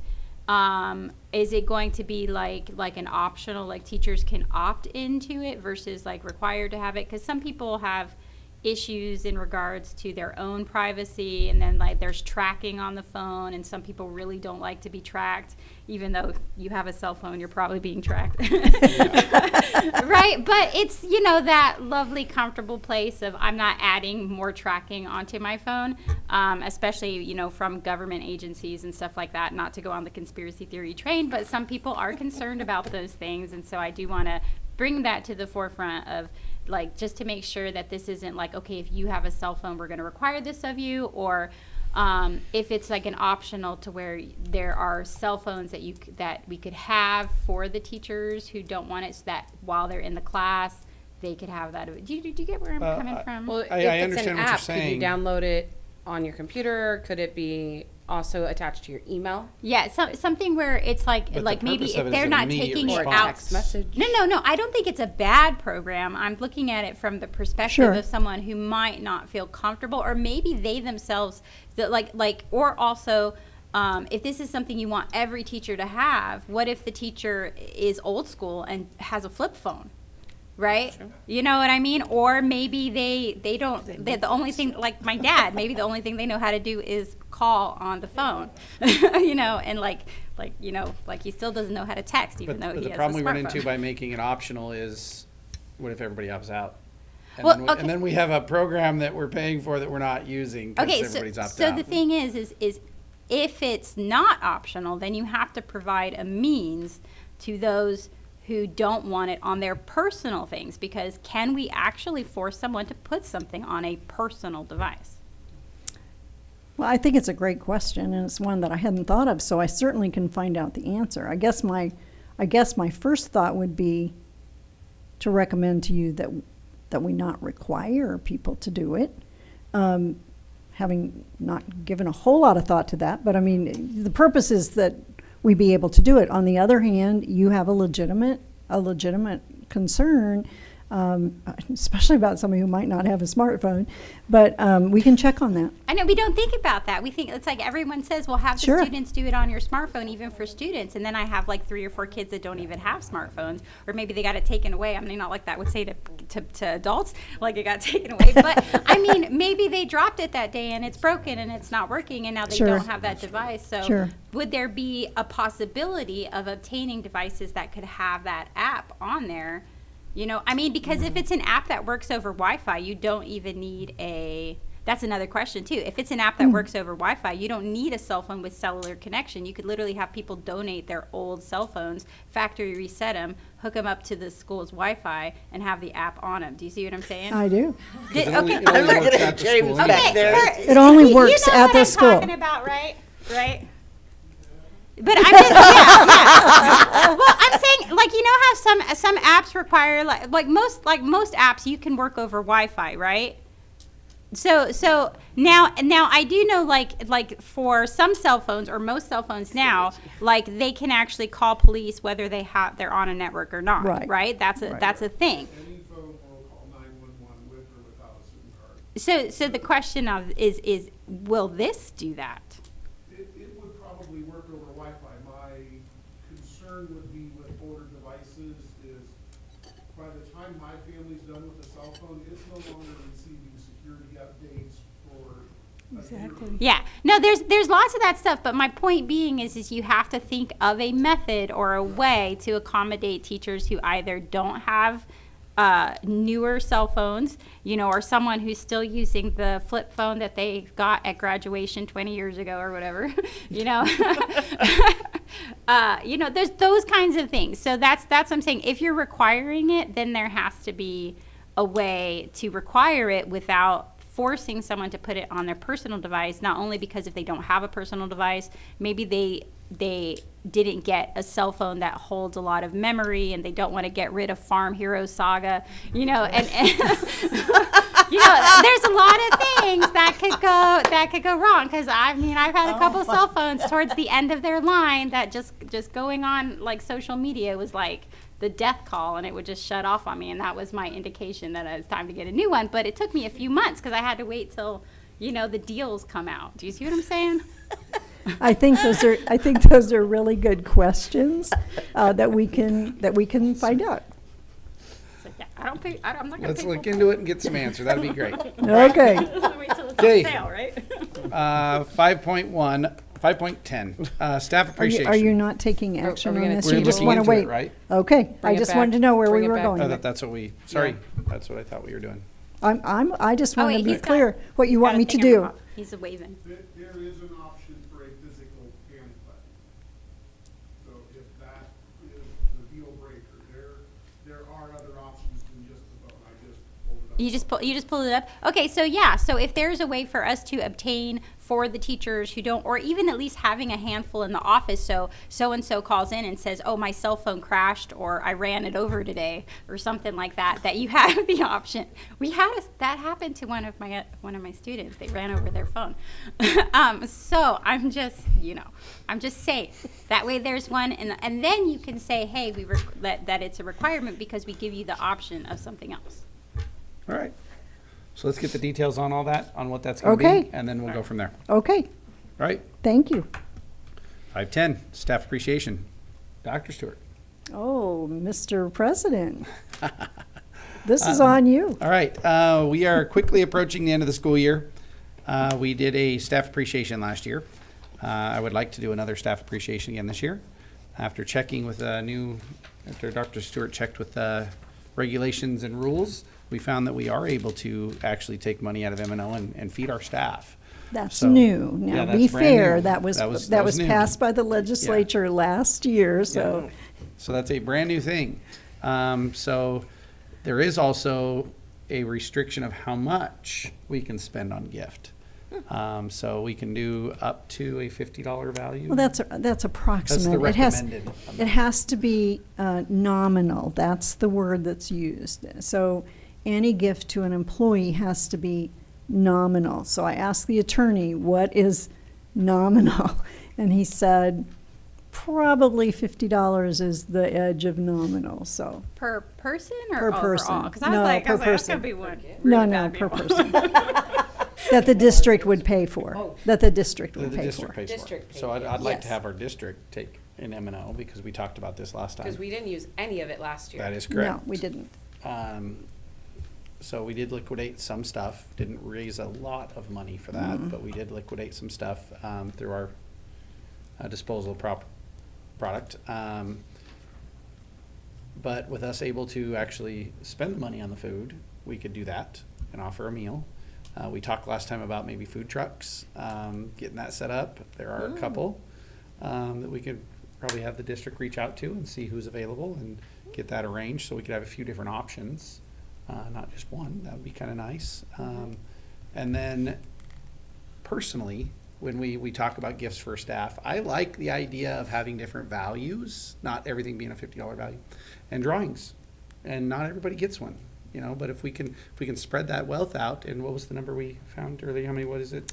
About 310 About 310, employees. so if we said around 200 gifts, ranging between 5 and 50, we Yeah. could, Yeah, you're we could- talking We could do some.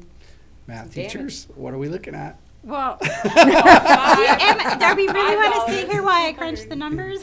Yeah, so, but it's really not that big of an expense. Yeah. For, especially as one more time we get to step up and appreciate our staff for all they do. And I know that we've really done a lot in the last little bit with all the, being with the ability through ESSER with the, you know, we've got another check coming out for them. Once again, another 2,500, right?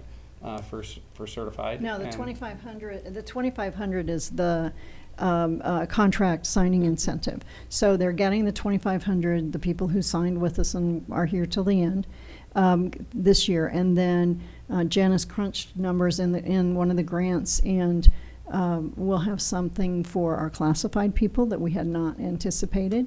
And then we have the 2,500 signing incentive again for next year. So the That's folks, awesome. the folks whose papers you've signed tonight, if they stay with us all next year, we'll get another 2,500. So, so we've had those things for Masters. So we've had some nice incentives. And I really wish we could do a lot more, but we are kind of tied with what we can. But by them allowing us to do a meal, we could put on, you know, we could get a few trucks in here and do a teacher appreciation. I know a snow cone guy. Hey, yeah. We can kind of get this thing going. Thoughts, ideas? Yes, no. Where are we at? I do like the idea of the food truck. I think that's Variety. really different and kind of fun. Yeah. Where? Oh. That's where we're gonna. So you're talking 300 staff. May 6th. Is that the date? May Yes.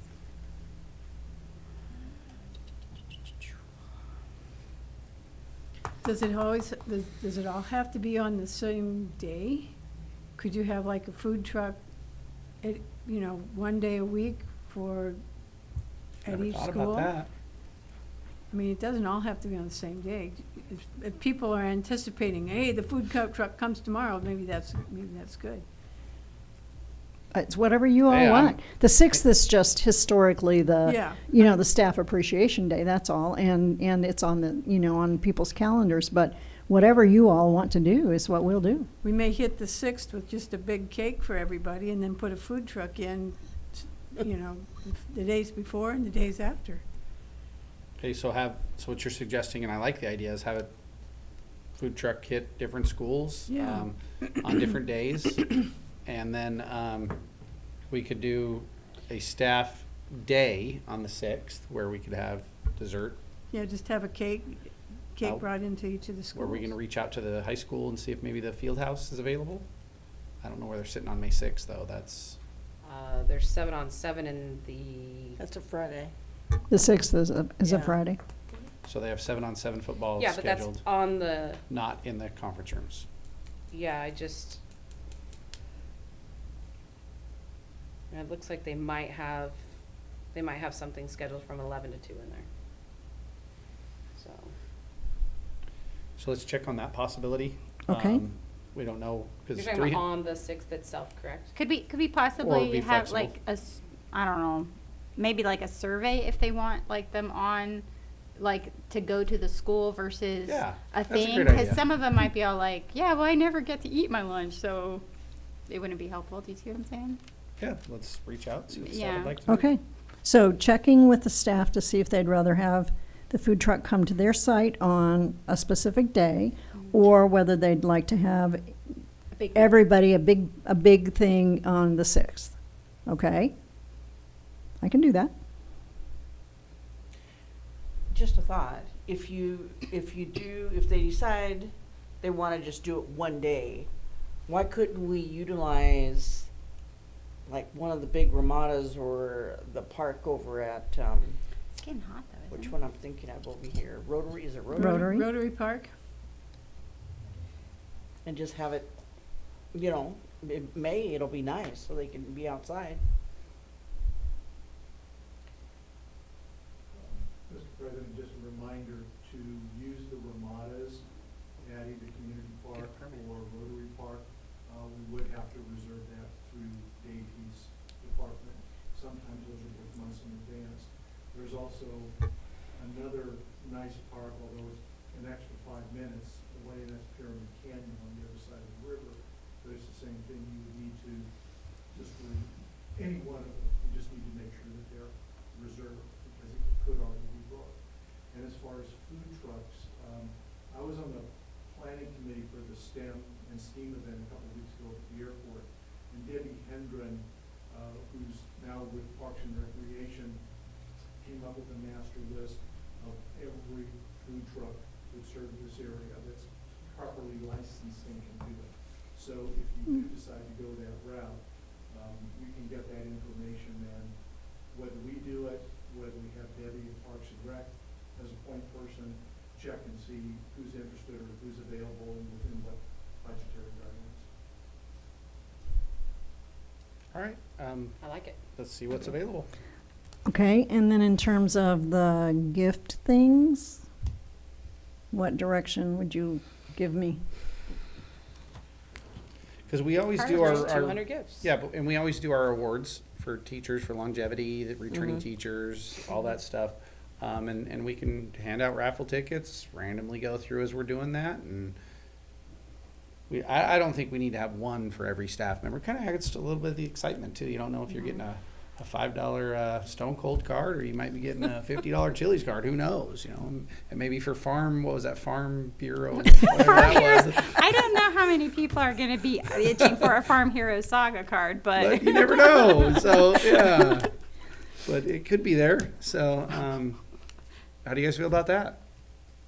What if they decide that they want the food truck at each individual site? What are you going to do with the raffle tickets? Well, we would still have the one On day the where we get 6th, together yeah. for, Yeah. but we wouldn't be feeding them at that one. That would just be Gotcha. like a cake and Gifts. appreciation. Gotcha. Yeah. So either do it all in one day, or split out the food truck. And Right? it Is could that be where with- we're? Can people donate like Yeah. gifts and stuff like Absolutely. that? So we Absolutely. could probably try to see if like, anybody in the community would like to give things that we can raffle off as well.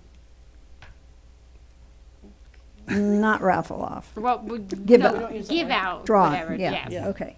Yes, because that doesn't fall under the $50 guideline. Okay. Sorry. I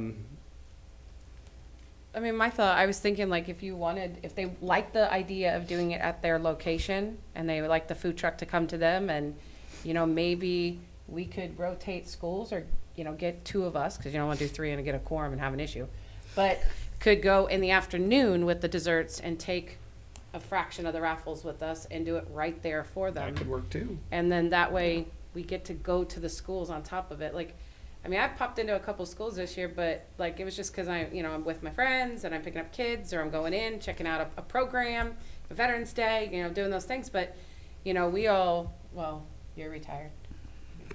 But, you know, we work during the day, but I would be happy to, at the end of a school day, hop in and drive down to Bullhead Middle or Fox Creek or, you know, anywhere, and be able to be a part of it on their campus. I mean, maybe that would make a difference. Maybe be a little, they don't have to travel, they don't have to park, they don't have to walk, there's no setup or anything. We just come in and push a cart. So that means that you would have to divide the gifts between the schools. Mhm. Yes. Yep. Yeah, we could just, if there's, you know, $55 gifts, then we just divide it amongst the schools evenly as we can, so there's enough gifts that go to each location, the same number.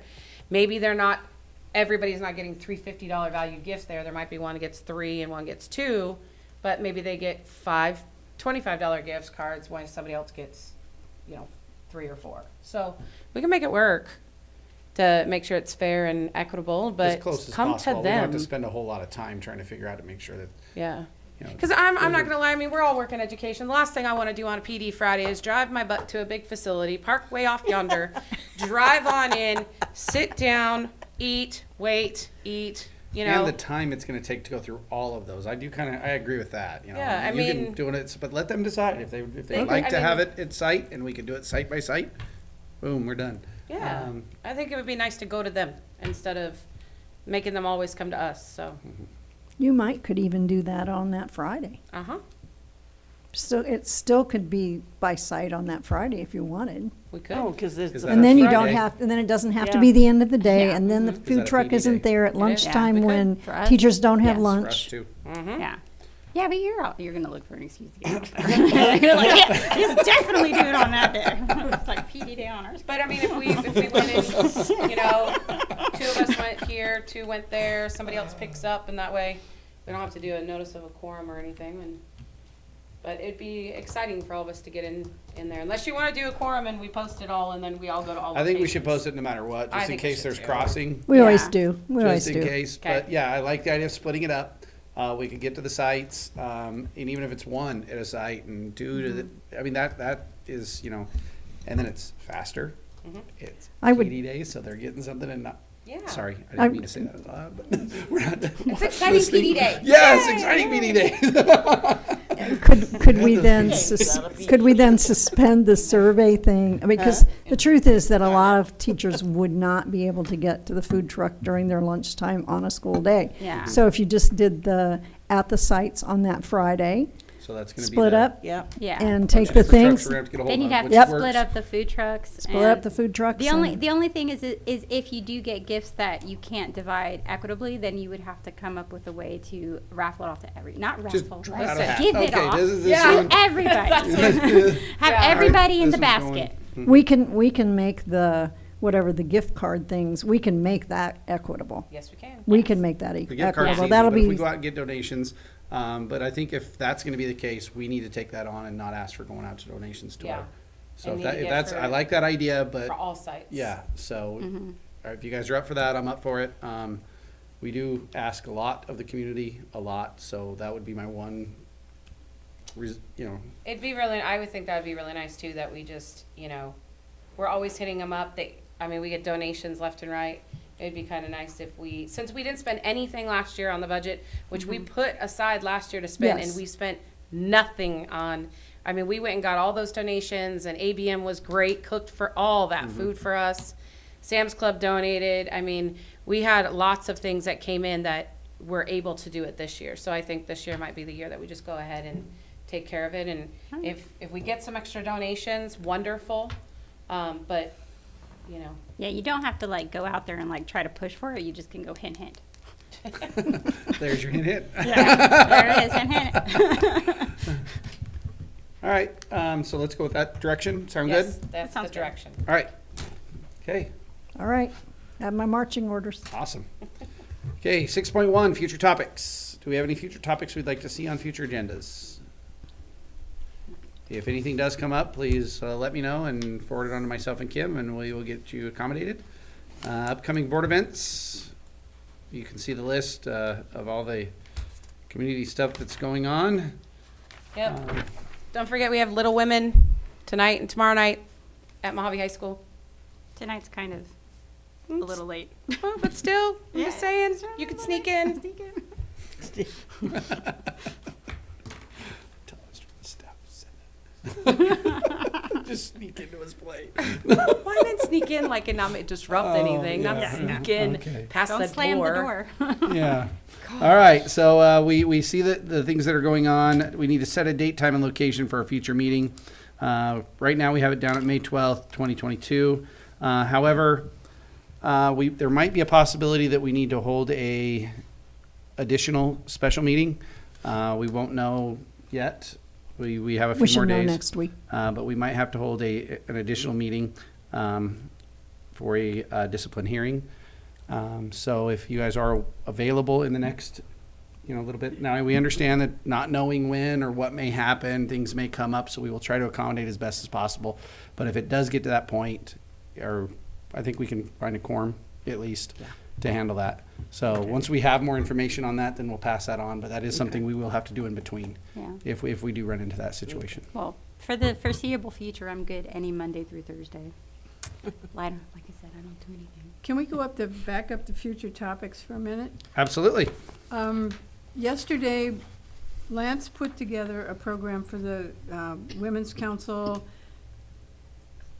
leadership program, and it was phenomenal. It was basically it was 4 superintendents from the area, and it was truly an eye-opener as far as what gets done and the monies that go into it. And there were people still talking about it when I arrived to get my cooler, and they were standing out in the parking lot thinking about it. So I'm thinking that if the town hall goes well, that maybe we should sponsor a superintendent's panel, sort of like what Lance did, and where we just have the community come in and listen to the superintendents from different districts talk about and answer questions about the general running of a district. It was truly eye-opening. And the 4 people who were there, it was Cole Young from Mojave Valley. Mr. Young, Mr. Warren, Dr. Stewart, and Dr. McNeil. And then there was supposed to be the tribal too, right? But they backed out? That was going to be not for the superintendent panel, but for one of the other workshops. Oh, okay.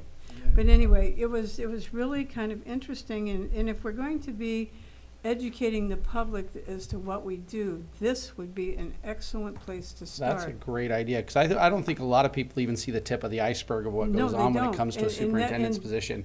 It is so, it is so what involved. they do and the difference that in a between teacher's job. districts is just a phenomenal thing. You Yeah. know, and these people come from all different things.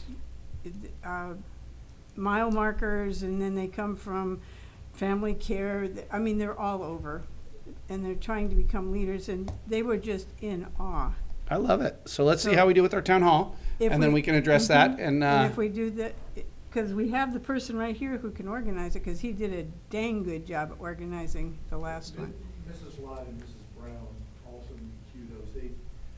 I asked them to do a curriculum presentation so that the future leaders could understand not only what curriculum is, but separate the fact from the fiction that's out there. And they did an amazing job. awesome. I love Because the there was idea. a lot of that, was it CRT stuff that came up, and then all of a sudden it went away because it got explained that that's just not happening. And if there was a whole bunch of good things that came out of that yesterday.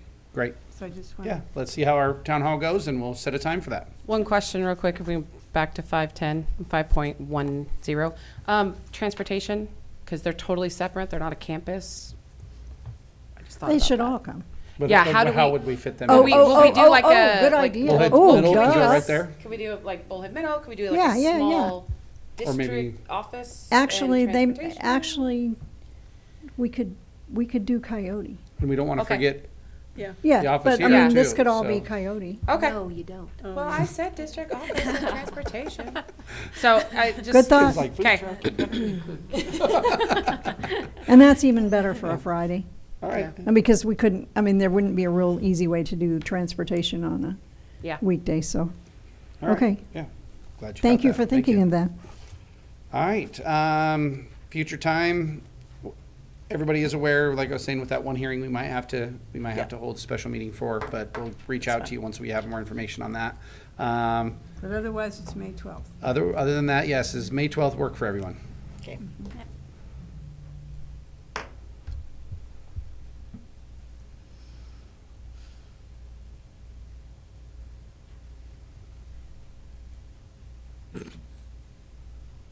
You noticed that Charlene and I did not get out our smartphones to put it this way.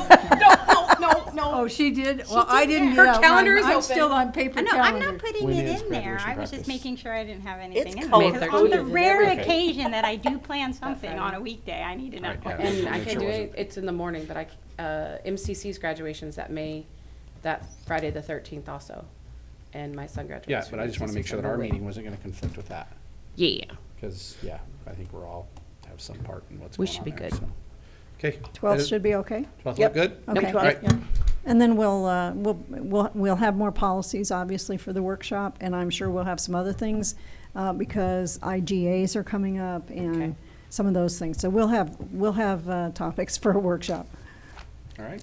Half an Well, hour with that- workshop? With that, let's just close the meeting, because we don't even need a motion. So.